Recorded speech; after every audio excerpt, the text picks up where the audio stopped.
Midway through the Battle of Alberta, you're watching the ArmChair GM podcast. Oh, baby. Here we go. Episode 11, ArmChair GM podcast, coming at you with Chris and Dylan. Ty, I think, fell asleep.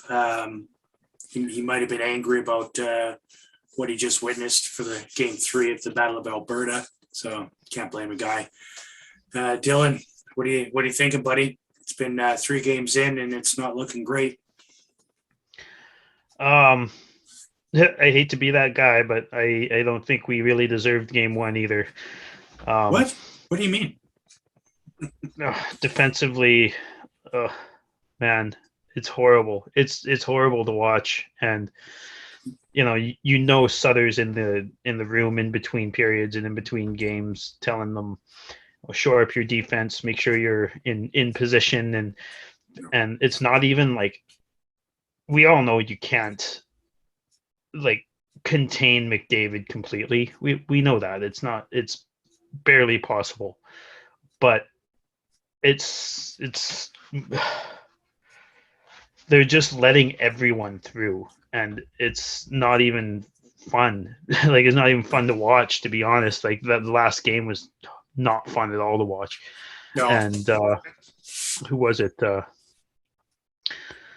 Shillington and Gabranson, I think, were playing together, and they pinched on every play. They were behind the offensive net all the time, and you can't do that when you've got Connor McDavid flying down the other way with Evander Kane on his wing, who's, by the way, as shit of a human being as he is, he's been a Flames killer his entire career. So he is. Shillington and Gabranson is a pairing that I don't think should ever happen, ever, in any situation. There's no reason for that. I know Sutter's probably just trying to mix it up because he sees the way the defense has been playing the last 3 games, and so I'm sure he's just trying to figure it out. And I understand why. Like, I understand the thinking between those two working, but it doesn't. No, it doesn't. Really doesn't. It reminds me of the Brody and Hamonic thing. That I mean, let's be honest. It should work. The Shillington shouldn't be a pairing with anybody right now, in my opinion. But I digress, because we don't have anybody to replace him at the moment. We could bring in Mackey, but do we want to throw him at the Wolves right now? Because that would be a scary thing with the offense that has been coming at us from Edmonton. Yeah. No, I agree. I mean, I do think Mackey would be a better selection, especially, like, I'm not going to sit here and blame Shillington for the whole defense core being horrible, and for the even the forwards the last 2 games just kind of trying to dump and not really trying to score, and for Markstrom having 2.5 of his worst games all season, I think. But he's not helping, and he's standing out as a problem because he's like, man, the guy can't stay on his skates. He's always on the ground.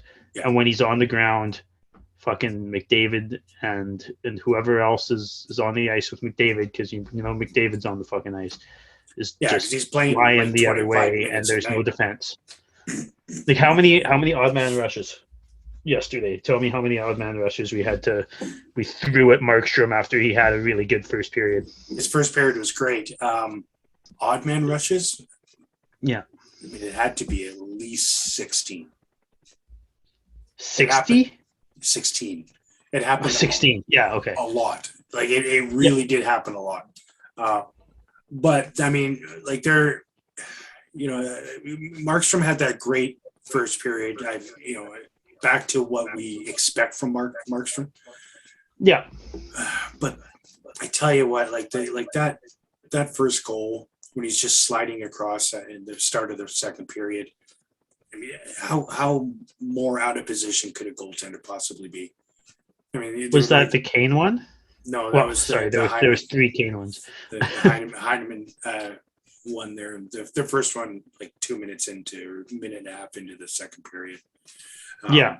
When he was just sliding across and just, it's like he forgot to stop. He just kept going, and it just, obviously went over his on his blocker side, and like, where are you going? Like, why aren't you stopping? By the time the puck actually crossed, like he pretty much had an open net after that. Was it? I can't remember if it was Kelly. One of the commentators or someone was saying, I think Markstrom just lost his net on the fresh ice and went too far. Like, he was like, and like, not that that's a good excuse, because it's not. That's a horrible excuse, because everybody wants fresh ice. You can't tell me a professional goalie can't stop on fresh ice. Jesus Christ. It'd just be open season on them for the first 5 minutes of every period. That's a terrible excuse. Vezina nominee right there, right? Like, that was just a mind cramp, I'll call it. Like games 1 and 2, he was fucking horrendous. Just really bad. And so I want to talk about this trend. You know what? And I didn't really see it last night, because last night was 2-on-1 or 3-on-1 Central coming at Markstrom over and over and over. And like, he did make some really good saves, but I want to talk about games 1 and 2 and that, like, just over his knee under his glove goal that Hyman scored 4 of, and then 2 other people scored. Yeah, didn't we discuss this already? Out of the what did we let in? 11 goals in the 2 games, and 6 of them were in the same spot. Something like that, yeah. Like, come on. It's hard to watch, and like, so obviously they found Markstrom's biggest weakness, if that's what you want to call it. They had a book on him, and that's what playoffs are about. But playoffs are also about adjusting and fixing things like that he should be getting in the zone. I mean, he should also have a little bit of help, as much as Tanev not being there is blatantly, obviously hurting a lot. Yeah. Every team has big issues. What's Colorado up now? 4-1, I think, and like, they don't have Sam Girard. Not that Sam Girard's as big of a defensive presence as Tanev is, and half of Edmonton's players are playing hurt, but but this is the time of year for that, right? Oh, exactly. So, and like, Tanev's hurt. Like, I've been listening to 960 a lot, and Steinberg is at practices, and he's saying, like, Tanev can't even shoot the puck. So there's something, whether it's shoulder, wrist, arm, ribs, maybe. If Tanev was 75%, he'd be in the games. Yeah. 100%. Just so it's 4-3 now at the end of the second, Colorado and St. Louis. Oh, okay. Oh, wow. So they're coming back. Yeah, Blues. I hope so. Good. Let's go Blues. Yeah. Sorry, Greg. Oh, no. It's got to make a series out of all of them, right? Yeah. Hopefully we can. I mean, having Tanev out is obviously proved to be a bad situation for these 3 games. We were able to weather the storm because we had 2 games against Dallas where he was away. 1. I think it was just game 7. Just game 7.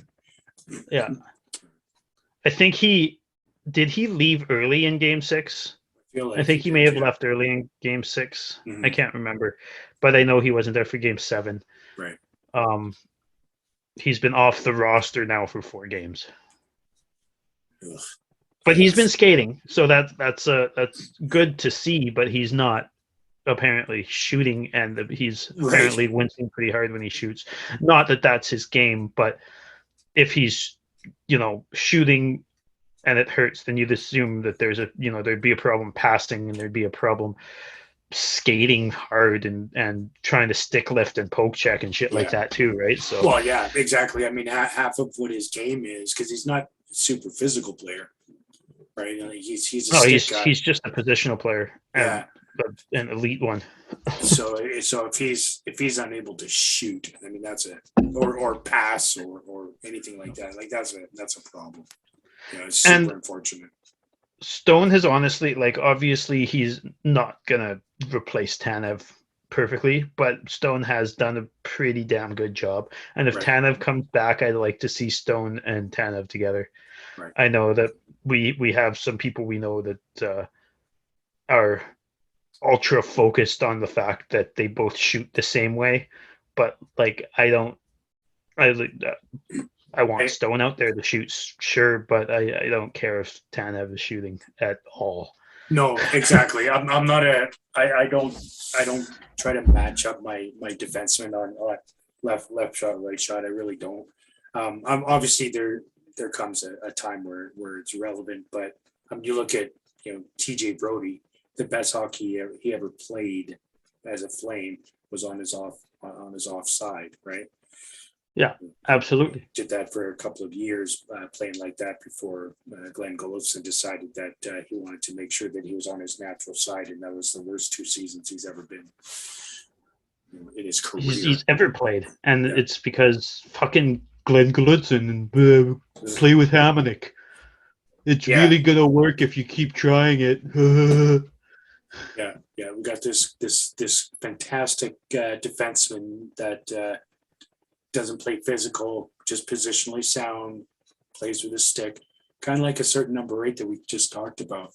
And then playing him with Hamonic. What a disaster that was. I just we talked. And about I liked Hamonic too, honestly. Oh yeah, it's no slight at all against Hamonic. Sometimes players don't play well together. That's right. Yeah, 100%. Whatever. That's why we don't want Shillington playing with Gabranson. Yeah. Exactly. No dig on Gabranson. Yeah. So what else can we do to pick apart these games? Because I mean, anyone who's watching this likely knows, the scores have been high and not really in our favor. The defense and the goaltending have been a little, and by a little I mean a lot, suspect. Yeah. But I mean, we talk about it all the time of having the Backlund line up against McDavid line, which obviously isn't going to happen as much when Edmonton's at home, right? Because they get the last change and all that fun stuff. But I just haven't seen. I feel like they're trying to play McDavid too much, and they're forgetting the fact that there's still Draisaitl and Kane and Heineman that have been obviously just lights out for this entire series. And they're not even doing a great job of containing McDavid. No, but there's more than one player on the ice, and you've got to stick Backlund on that player, or be in position to take that guy or whatever. But you can't leave Kane away to score 3 goals in one game. You can't leave Draisaitl to get an absurd amount of points throughout the series. Like, he's 70%. He can't fucking walk. You know what I mean? Like, and the fact that we're not punishing him at all really irks me. Not saying I want to, calling for him to be injured or anything like that. That's not what I'm saying at all. But but that's part of the playoffs too. That's right. It's part of the target playoffs. Is part of the game. I mean, you target that stuff. You have to go after it. Absolutely. And they're just absolutely. And they're just letting him skate around at will at 70%, which is just bullshit. So what happened last series to us? Who were they targeting the most in Dallas? In Dallas, Kachuk. Well, mentally, I think they were, but physically, I think they were going after Tanev, and look what it did. True. Yeah, going after Tanev. They started to try and go after Johnny, but I mean, I believe Calgary as a whole put an end to that immediately, Yeah. which is good. Which is kind of what we can do in the Edmonton series, is just shut it down. Like, don't, we're not going to put up with that shit. So we're playing their game. Yeah. The whole series, we've been playing their game. Yeah, run and gun, and right? We got to play our game. Like, McDavid can take over and do whatever, but like, we got to play a defensive game. We got to play a wear them down, grinding defensive game, because that's Calgary's way of winning. That's their best game, right? But they're out here trying to outgun McDavid and Draisaitl, two guys who get more than 100 points every single fucking year. Yeah. Like, that's not smart. I don't care who you got in there. And our top line has been, essentially non-existent in this series, right? Since the first game, yeah. First game, they really lit it up, and then since then it's kind of been nobody. Yeah, I mean, like, Lindholm has actually been pretty underwhelming. He hasn't even been like. Usually, when he's not scoring, you can see him. You can watch Lindholm being in the right spot to pick off a pass, or to to body someone off a puck a little bit, not hit them usually, but like body them off a puck a little bit. To get in the defensive position to force the opponent to do something stupid, give the puck away, whatever. But I'm not even really noticing him play his defensive game, which is what makes that whole line work. Is Lindholm's defense leads to odd man rushes the other way. Yeah, no, exactly. He's been quiet, and I think Ty has mentioned a couple of times where he feels like he's just kind of floating around, and I do get that sense from him in especially this series. That being said, I mean, he does have 8 points in 10 games, so it's not like he's not producing. Oh no, they're all producing. I think that stigma can be put to bed now. Yeah, exactly. You got Kachuk, who's 10 points in 10 games with 4 goals, 6 assists, and then of course Johnny being obviously is his best playoffs so far, right, with 13 points in 10 games. So but they can't produce in the playoffs, and they never have. They never have. Even though they've Johnny especially always has, not to the point where he is now, but if your top guys are getting 13 points in 10 games in the playoffs, then you can't really blame them for playoff failure, in my opinion. Here's a stat that kind of stands out in my eyes. So when we were talking about how Lindholm is normally pretty defensively sound and whatnot, he's a -7 in these playoffs this year. Oh wow! With 8 points, right? Oh, that's not good at all. No. So how about? I guess we'll lump both of these things together. I want to talk about the penalties we're taking, and I want to talk about the refs. Like, I try my best not to talk about the refs as much as I can, but I'm not saying. I think yesterday they were a little bit biased one side. I think the day before they were just horrible all around for both sides. Yep. And I don't know how can you blow a whistle on 2 goals early in the same game? I mean, and it's true. I mean, because you're out of position, because you're out of position, but. In the one where Calgary, sorry, when the one where Edmonton scored and they blew the whistle, that one, I mean, he was on it, and so when he was on the puck and he was coming up to blow the whistle, that's when the puck came out. but it was. No, you're right, because there was two of them, and they were like within a few minutes of each other. There's been a lot of quick whistles in all three of these games. That I think part of it is to de-escalate probably situations, but I don't think that that's what needs to happen. Like, I understand why they do that, but I kind of feel like I don't know, that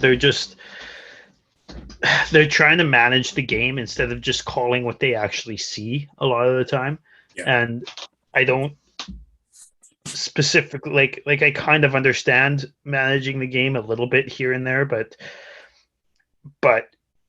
you gotta call what you see, and you gotta not call what you don't see. You gotta stop making shit up, and you gotta call it the same way all the time. 100%. If you can. Obviously it's a hard job. Obviously you can't always catch everything, but and it's not just for us and Edmonton. It's specifically bad, I think, in this series, but it's bad NHL wide for the whole playoffs, and it's kind of a joke, to be honest. It's hard to watch. It's hard. Like, I was talking with a person who doesn't really know the rules that well, and I was trying to explain, to a new fan, a relatively new fan, some of the rules, and you can't bring up, you can't bring up any examples of anything, because the new fans are like, well, but that's completely different than that, and or that's the same as that, and that's not getting called. Like your explanation's bullshit. And I'm like, well, yeah, that's because the NHL's explanations are fucking bullshit. So like, you mean like situations where there's a goal called off because goalie interference, and then next period the Flames get called for goalie interference as a penalty. So why is one a penalty and the other one is not? Right? Yeah. And it doesn't state that in any sort of rule in the rule. Yeah. No, so that's a great example. Like why was one a penalty and the other one is not? And somebody told me, they're like, well, it's because they disallowed the goal. Well, of course they disallowed the goal. It was goaltender interference, but that has nothing to do with it. Like that's not the punishment. The punishment is a fucking 2-minute penalty. Yeah. And if you're touching the puck when you get a penalty, then the play is over. So if you score after that, play's over. That's right. Right. And that was goalie interference. McDavid totally dragged Markstrom away, and I get that. And the other one was too. Coleman. Absolutely. I'm not saying Coleman wasn't for sure. No, exactly. But they were both clear cases of goalie interference. One was a penalty, one was not. And I think that's horseshit. So on that, I can't remember. I think it was game 2, that whole goalie interference thing. Yeah, correct. Yeah. So just as an example of, I don't know if anybody, listening caught what I caught on that exact play. It started in our defensive zone, and on the face-off, Coleman got a high stick from whoever it was who high sticked him. I can't even remember at this point. Yeah. And no call. And then Coleman got halfway down the ice, took another high stick, no call. Yeah. And then Coleman bowled over the goalie, got a penalty, which is fair. Yeah. And then somebody went on top of him from behind and cross-checked the back of his head like 3 fucking times. Yeah. No call. No call. Yeah.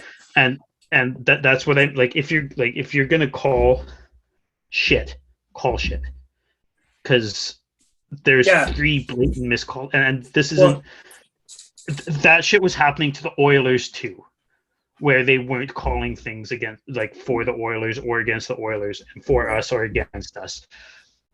But if you're trying to de-escalate, you can't let shit like that fucking happen. Yeah, it's nonsense. Yeah, I agree. I'm not saying what Coleman did wasn't a penalty, but you're right. There was 3 actual penalties that happened against him in a 25-second span. Not even. Yeah. Yeah. So like 20 maybe. Yeah. And nothing. It's Yeah. just. Yeah. No, And it wasn't. It was partial high sticks. Oh, and then oh my god. And I know I'm gonna sound like I'm just talking about things that didn't happen against games because obviously those are the ones that stick out in my mind the most, and I'm obviously agreeing that shit happened. No, the refs were horrible for the Oilers as well. Yeah. But there was one face-off where Kachuk and Kane were beaking, and they shut the face-off down. The ref went over. The ref talked to both of them, told them to calm the fuck down and stop whatever they're doing. And not even 2 seconds later, Kane fucking almost spears Kachuk like right in the gut off the face-off. Not just trying to win the face-off, but like stick to the gut. Nothing. Like you just finished not to do that, and he did that and no call. Like, come on. Yeah, it was pretty blatant. I try my best not to bitch about the refs, and I'm sitting here bitching about the refs. But it's been that bad, and it's been that bad for all playoffs for every series. It's the best teams beat the refs. It's 100% true, but you shouldn't have to. The refs should do their fucking job properly, at least most of the time. Yeah. I mean, there's a reason why they shortened the bench on refs too as series go along. But I mean, it's been really bad. Like that high stick penalty that Stone took in Game 2, where the stick is like underneath the guy's arm. Like if you're 4'9", then that hits you in the face. Right? The stick was like below his fucking crest, for God's sake. He gets a high sticking penalty because and he's the Yakamoto or whatever the fuck his name is. Just Yamamoto, and because he fell down. He fell down, and the stick clipped him on his way down. Yep. Yeah, that's like that. That would clip anybody if they fell down. You can't make that call. Like that's just fucking ridiculous. It really is. Okay, and 4 minutes. He wasn't bleeding. 4 minutes. Yeah, I still haven't seen any blood on that. 4 minutes for holding your stick at knee height is what that was. Mm-hmm. And sorry, 4 minutes for the other guy holding your stick at knee height. Did they remove the holding stick penalty? Is that gone from the NHL? Just for McDavid. Right. Yeah. Like when he was holding because he does stick it all the net, like for like 7 seconds while coming all the way around the net and then passing it out. He's still holding his stick, 4 feet from the fucking ref, and doesn't call that. Fuck. I don't know. So there it is. That was inexcusable. That was a good 15-minute fucking ref bitch session, which coming from two guys that don't piss and moan about refs very often. But it's been fucking atrocious. It's been atrocious. And again, we're obviously both, our brains are stuck on the shit that's happened against the Flames, but it's been against the Oilers and against the Panthers and against the Lightning and against the Blues and against the it's bad every fucking where, and it's inexcusable. Honestly, if I was that bad at my job, I'd be fired. Right. Exactly. Yeah. And exactly. So that being said, what are we doing tomorrow night to get back into this series? We can tie it up tomorrow, and then it becomes a best of 3. I think defense would help. Defense is definitely going to be the best start. Defense, and then obviously Markstrom needs to fucking get back up to Markstrom status and the Vezina nominee that he is. He needs to get back to that Yep. form. Play like he did in the first period Defense and goaltending. on Sunday night, right? Yeah. I mean, as as everybody says, right? Defense and goaltending win championships, right? Don't play the run and gun with the Oilers. Shut it down, lock it down, play your game. Right? There's no logical reason to attempt to run and gun with the Oilers. No. They have two of the best offensive talents in the world on their team.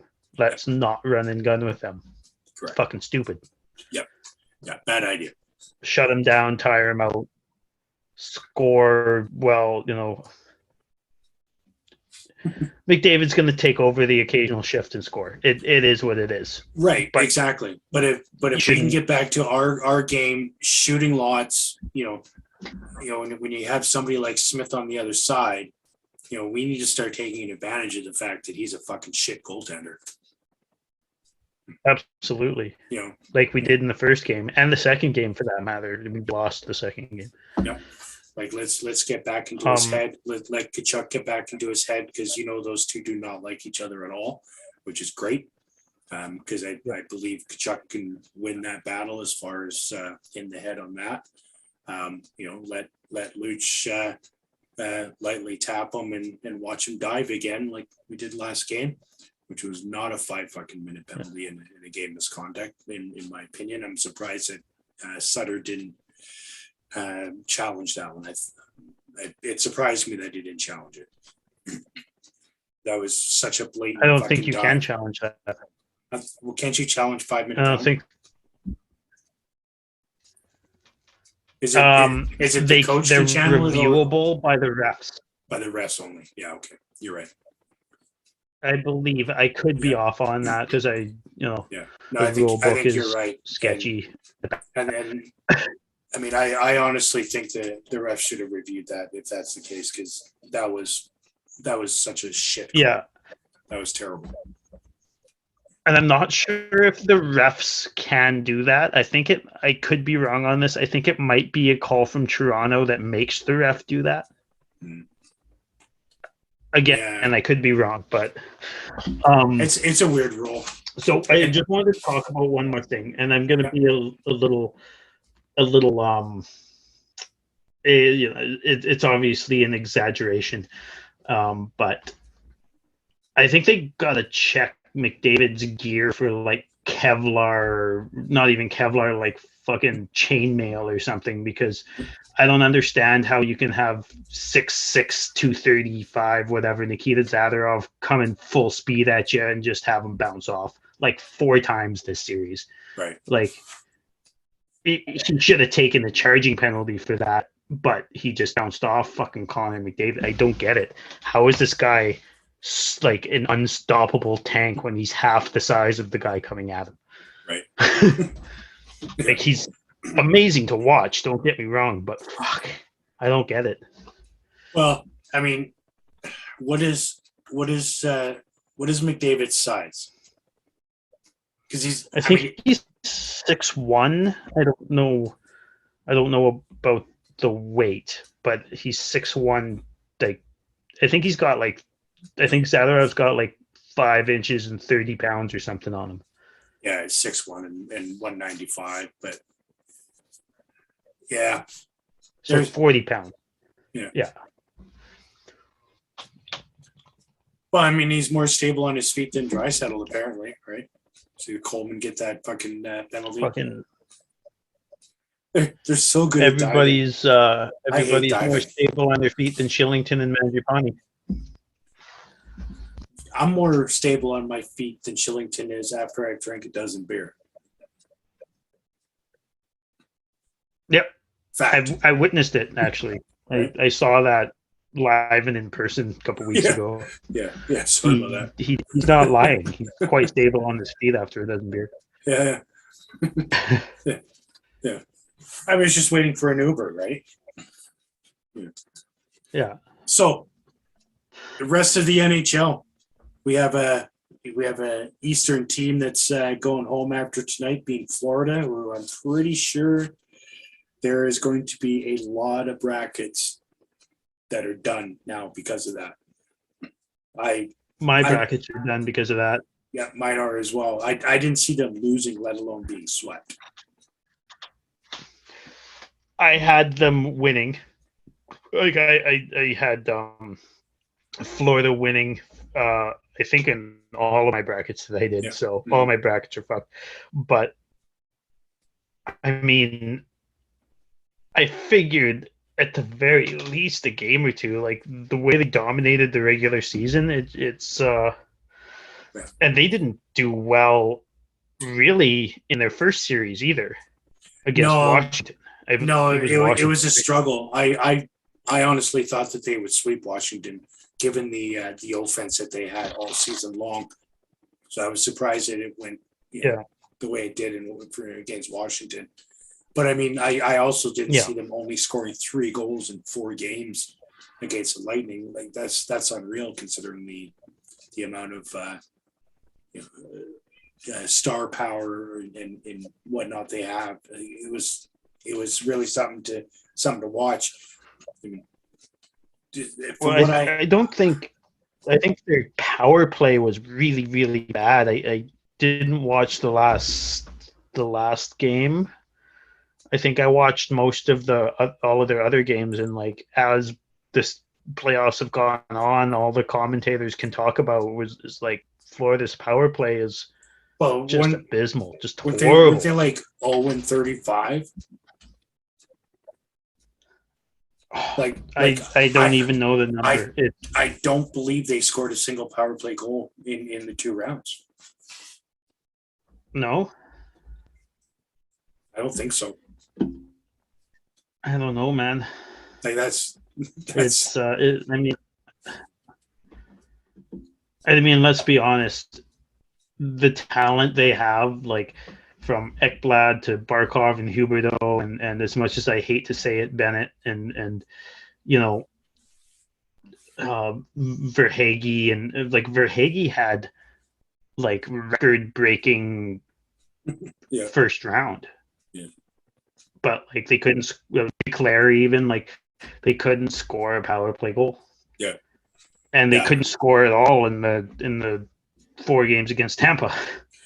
Yeah, collectively 3 goals. That's unreal. And I'm pretty sure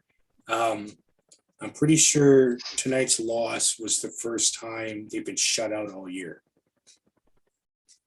And I'll look which into is that, nuts. Which is crazy, right? I'll look into that and correct it if I'm wrong on the next podcast. But yeah, didn't see it happening at all. Other teams. So I think they're going to be contending for the next few years. Oh yeah, yeah. They're not going away. Yeah. And they learned. Yeah. I agree.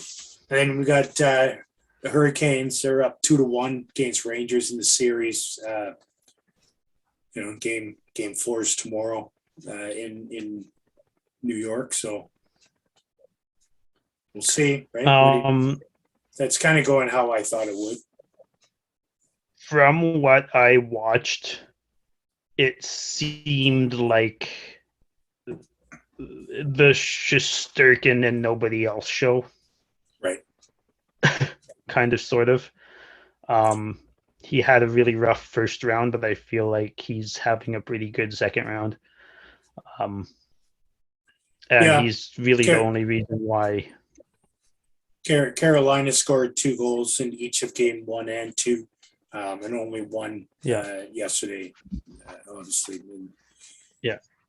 And that's the only way they're going to win. That's the only way the Rangers are going to win that series is if the goaltending can keep them afloat. Because Carolina is a pretty potent team. Yeah, and like I watch like parts of the game. Like I watch all of the Calgary games, and then I like while I'm cooking dinner or while I'm doing chores or whatever, I have the other games on when I can. Right. So I'm not like studying them, but from what I saw, it seemed like Carolina was like there was a magnet on the blue line and the puck just wouldn't ever go out of the Rangers attacking end is what it seemed like for every time I looked over, that's just where the puck was. Yeah. So Rangers got to figure that out. I think one of my brackets has Carolina winning, and the other one has New York winning. I think that was the only series I differentiated on between brackets. Oh yeah, Yeah, I definitely have the Hurricanes moving on over the Rangers. I've got a lot of disdain against the Rangers, mostly just because Adam Fox can fucking fuck right off. I like, and I think that Freddie Anderson got a big, just a shit deal in Toronto because honestly, I think it would be the worst place in the league to fucking play. Sure. But and I'm not saying that because I don't like the Toronto Maple Leafs. I'm saying that because the crucifixions that happen every year, it's ridiculous. Yeah, the fan base is. But I think, and he's been really good this year. But I don't see. That's why I that was where I differentiated the series. I thought Shesterkin would outplay. I think it's Ranta actually now. Did they switch it? Yeah, I think they did. I don't think Anderson's been playing. Yeah, I think it's been Ranta series actually. Yeah. But to start the playoffs when I did my brackets, that's why I kind of picked one to win in one bracket and the other one to win the other bracket. Yeah. Because I didn't believe in Carolina's goaltending as much as I believed in New York's. Yeah.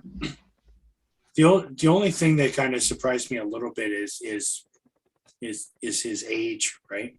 That's kind of where I'm surprised that he's been playing as well as he has in the playoffs. Shesterkin? Yeah. But good on him, right? He doesn't seem to be rattled even after he has a bad game or a bad period. He doesn't seem to get that rattled. So yeah, it's true. Which is really good for a goalie that age. Sure. Yeah, it sure is. And you're right. Yeah, Rent has been playing throughout. Yeah. All right. So moving on, there's one other series going on, and they're playing right now. Colorado and St. Louis. Avalanche being up 2-1. This game, I believe, is still sitting at 4-3. About 9 minutes left in the third. We'll see. I mean, everybody kind of figured that Colorado was going to walk over everybody. It's actually 5-3 now with 9.5 minutes left. So, so I've had Colorado in 5, I believe. Yeah. The whole time, but I could still see St. Louis, picking up another win because I'll be honest, the Binnington comeback is pretty amazing, but he's hurt now. I wanted to talk about that actually. Now that we're on this, did you watch that Kadri? I think it was Barbashev. No, I don't remember. No, I can't remember who it was. It was Kadri and somebody basically running over Binnington. Did you see that? Yeah. Oh yeah. Yeah. What did you think? I think Kadri was clipped. He was coming in probably too aggressive. The play shouldn't have happened. But I don't think Binnington gets injured without his own player actually, because his own player is the one who actually hit him. Yeah. And also Kadri was tripped into him as well, and trying to stop at the same time. I mean, it's hard to tell. And it's the same thing with the Lucic thing. It's kind of hard to tell if somebody's trying to stop to save the goalie or to save themselves or whatever. Right. But I do think that, and I'm a person who I loathe Nazem Kadri. I don't understand how that guy has a job. How many chances can you have? This far into your career, I like his game, but he has no respect for other players' safety at all. At all. And but I think all that being said, I think that this specific thing, there's nothing dirty about it. It's Yeah, unfortunate and it sucks. I like Huso too. I think Huso has just as much of a chance to win as Bennington does, but sure. um, I don't see any problems with that. I don't know if you'll call it a hit, that fall. I, I did Kadri take a penalty on that play?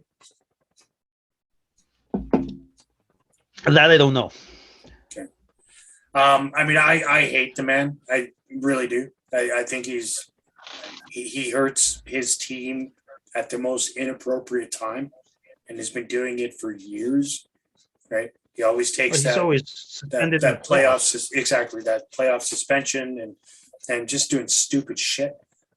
I really didn't have that much of an issue with what happened with that play at all. I didn't really find anything malicious on his part. I think most of what his actions were accidental. Um, I think he was coming in pretty hot, and I think the collision or that whole situation was going to happen regardless because of how he was coming in. It probably happened a little bit harder Yeah, than it could have. sure, exactly. Yeah, I mean, he was trying to put the brakes on, but I think ultimately I don't think the injury would have happened without Bennington's own player hitting him. I think it would have been just a bit of rough up and moving on from Kadri. So I mean, it's painful as it is for me. I got to side with Kadri on this one. Yeah. So I want those of you guys listening to give us your thoughts in the comments. Let us know what you think about the Kadri fall, and also about the Lucic hit or whatever you want to call it on Smith. I want to know what you guys think. So let us know in the comments down below. The dive. The that dive wasn't even a hit. Yeah. It was a dive. 100% a dive. Fuck you, Mike Smith. Yeah. I said it. Well, I mean, in my opinion, Mike Smith kind of turned into him. Luch was, lining up to hit him right in the numbers, and then Smith turned into him and made the hit, or whatever you want to call it, look worse by spinning around and flopping. He did get an embellishment on that, though, didn't he? No. Oh, I thought he did for some reason. Okay. He fucking well should have. That's like the third time he should have been called for embellishment. I hate how he does that shit. He's been doing it for 15 fucking years. And so another thing I've noticed, and especially after the shit game and getting pulled after 6 minutes, in game 2, every single glove save he made, he made it look like it was the best save ever. Like he was putting his glove in the air and be like, "Oh, this is the best thing that ever happened. I'm the best person that ever lived." And it's like, dude, calm the fuck down. You are a shit ass goalie. Yeah. You're way past your prime. Your prime was slightly above average at best. Maybe don't be rubbing shit in. Calm down. Yeah, he's an arrogant fuck. He always has been. I don't have any time for Mike Smith. And I was very unhappy when we signed him to be here. That really irritated me. I've been an anti-Mike Smith guy for 10 to 15 years. He's dramatic. Everything is a situation when it comes to Mike Smith. Everything. And he had some good times and great stretches in Calgary, and honestly there were some times that were really good to watch with him in Calgary, but as a whole the rest of the time David Riddick was taking his job. Yeah. Like, exactly. sure, he had a couple of good games, or a few good games, sure. And Riddick's probably not going to have a job next year. Like, exactly. Yeah. Yeah. Yeah. Fuck Mike Smith. So, got game 4 tomorrow, 7:30 Mountain Time, which would make that. What time is that for you? 6:30. You going to be home for it? Think you're going to watch it? Yeah. Dinner time. Dinner time. Do you have approval from the wife? You get to watch the game tomorrow. I watch whatever I want to watch. I'll be a man, damn it. Yeah. No. I actually I talked to her about it when the playoffs were starting, and like, yeah, so this is, I like to watch playoff hockey, and she said, yeah, only lasts so long every year. You could do that. Well, I do have approval, but she's used to you only watching one round worth, right? So, what does she think for about like round 4 or two? 5 games? Yeah. Yeah. No, it's all good. Last time we won a playoff round was 6 years. 2015. Okay, so 4 years, 3 years before we met. So, yeah. Yeah, that was where Ferland took the series. Michael Ferkland. Yeah, that's the series that Kevin Bieksa found out who Michael was. That was, yeah. And, no, that wasn't the series. Yeah, sorry. I was thinking about one of those Anaheim series that I can never get the vision of being down by 1 and Ryan Kessler sitting on the puck for the last 30 seconds and not getting a delay of game penalty. I can't get that fucking out of my head, man. Every time I'm pretty sure that was like, the round after that Vancouver series. We played Anaheim right after that. And laughing, just laughing about it the whole time. Yeah. Sitting on the puck and laughing. Yeah. And not getting a delay of game penalty for 30 fucking seconds. And no whistle. At least a whistle. No whistle. Nothing. Yeah. Yeah. Just laughing. So, series are going to be tied coming out of Edmonton tomorrow. Just saying. Just so you know. You think so? Mm-hmm. What is going to happen that's going to be different than the McDavid show? The Johnny Hockey show. Is Johnny going to step up and take over? Johnny's going to step up and take over because Matthew's going to be in front of Mike Smith, and that's going to piss off Mike Smith. He's not going to know what had him.